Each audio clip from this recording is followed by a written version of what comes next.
designed with the recreational vehicle market in mind. The Freedom Sequence Intelligent Power Manager's main purpose is to prevent you from tripping your shore power breaker by shedding certain loads based on their predetermined priority. You're going to have some constant draw loads, and then you're going to have some periodic loads. The sequence will actually drop off some of the non-critical loads, like the water heater or an air conditioner, in those situations where you've got the potential of overloading the generator. And so it's going to be kind of a complete managed system to prevent you from having to actually think about what your generator is doing. It'll handle your generator usage. We're having problems with the generator overburden. In other words, the generator is a little small. Generator's going to run 100% of the time. We're having problems with the generator shutting down. We had two options. One was to replace the generator. What we've come up with after talking with Xantrex and yourself was using the Freedom Sequence device along with the sine wave inverters to overcome the initial startup of the compressors and to help the generator along. Well, the sequence will know what the amperage capability is of the generator. That'll be programmed in. As you reach that threshold, it'll start dropping off loads or adding inverter support based on a predetermined shed order.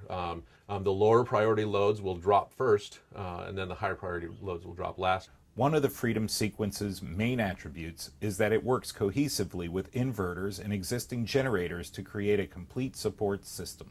So what we need to do is make sure that you've got a backup system to where we can drop non-critical loads like a water heater, the second air conditioner. They're putting too much of a load on their normal generator, which will decrease the life of that generator.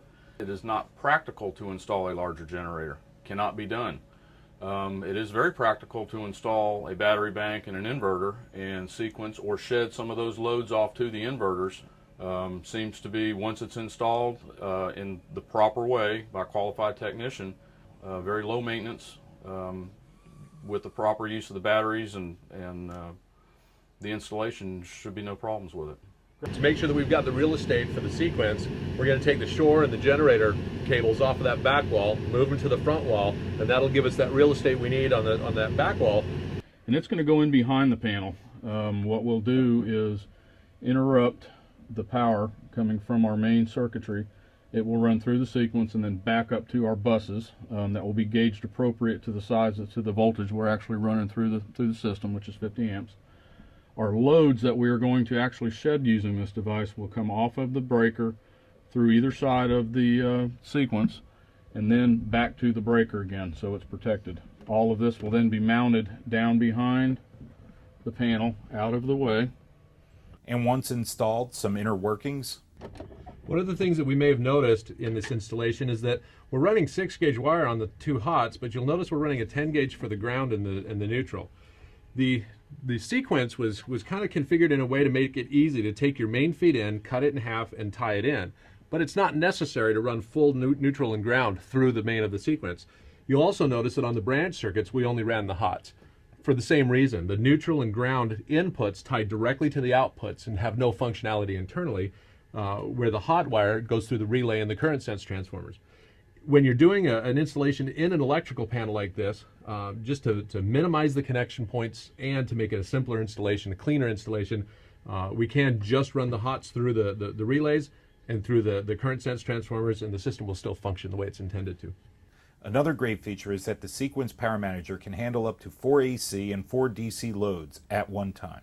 A technician tomorrow may not have our schematic, so we're going to go ahead and throw one extra step in. We're going to go ahead and label the actual Power Manager itself, where our loads are coming in, where our loads are coming out, the line in and line out.